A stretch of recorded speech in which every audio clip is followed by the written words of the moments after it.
J'ai grandi en croyant que mon père me rendait responsable de la mort de ma mère, mais la vérité était encore plus déchirante. Je n'ai jamais connu ma mère et mon père n'a jamais parlé d'elle. Tout ce que je savais, c'est qu'elle avait été très belle, grâce à la photo accrochée au mur du bureau de mon père, et qu'elle était morte très jeune. Mon père était un homme triste, calme et distant. Je voulais qu'il me remarque et qu'il m'aime, mais il ne l'a jamais fait. Il me parlait rarement au-delà du salut et de l'au revoir, du bonjour et du bonsoir. J'aurais donné n'importe quoi pour qu'il me prenne dans ses bras et me dise qu'il m'aimait. Cette relation étrange et tendue avec mon père s'est poursuivie jusqu'à mes 18 ans, et à ce moment-là, j'étais une jeune femme triste et solitaire qui croyait que mon père me détestait. Si mon père ne m'aimait pas, qui le ferait? Mais la réponse à toutes mes questions était sur le point d'apporter de la manière la plus douloureuse et la plus cruelle qui soit. Mon père organisait une fête pour ses associés, et parmi eux se trouvait une femme que je connaissais peu. J'ai eu l'impression qu'elle et mon père avaient un passé ensemble, ou du moins qu'elle souhaitait qu'il en ait un. Elle m'a salué et nous avons commencé à bavarder, des discussions sans importance sur rien de spécial, et mon père est passé.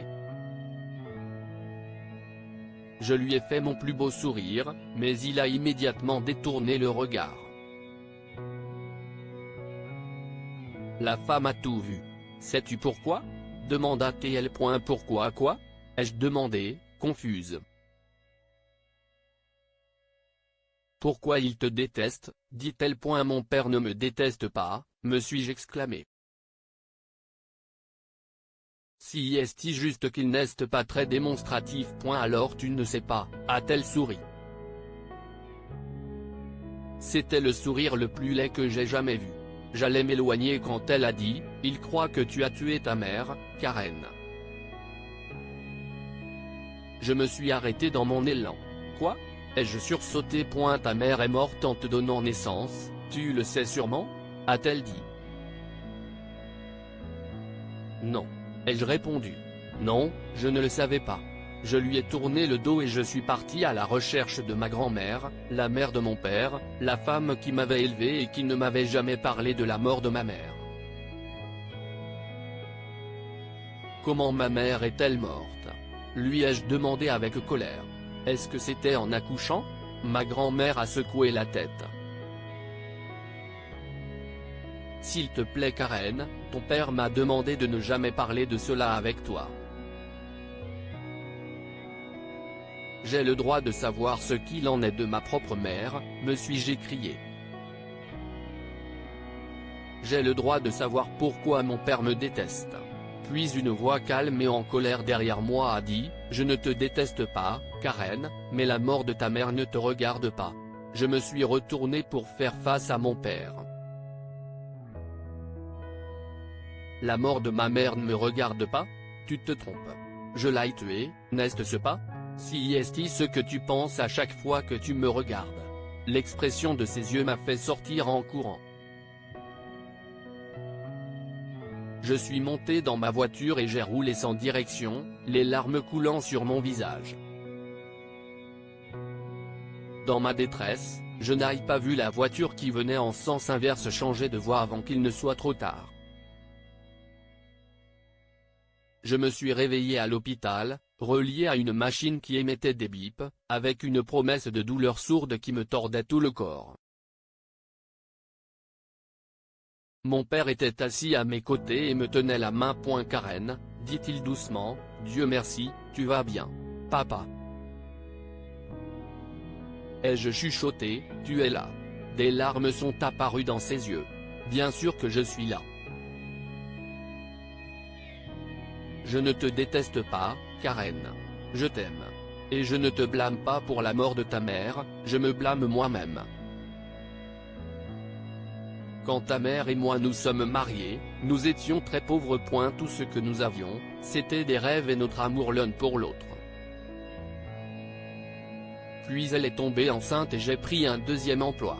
Je savais que nous aurions besoin d'argent quand tu naîtrais.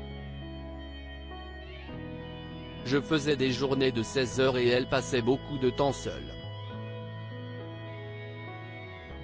Un jour, quand je suis rentré à la maison, elle n'était pas là. Un voisin l'avait emmenée à l'hôpital.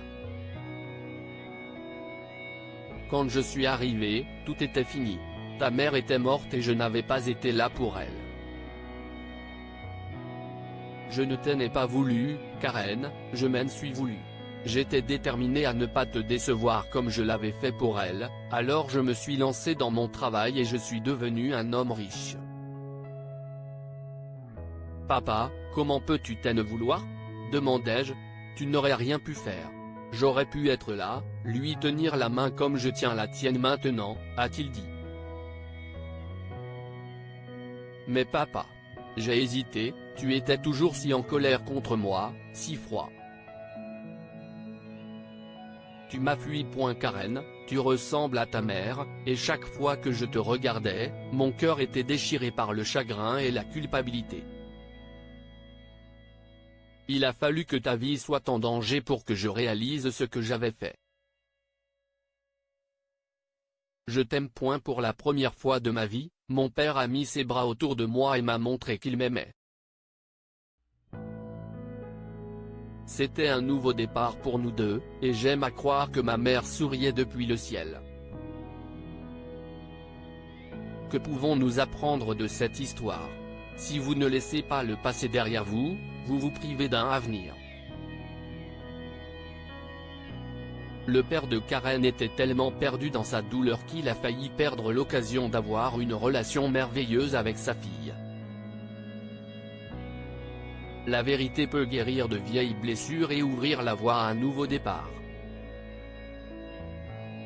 Ce n'est qu'après avoir parlé de leur éloignement que Karen et son père ont pu dépasser leur malentendu. Partagez cette histoire avec vos amis. Elle pourrait égayer leur journée et les inspirer.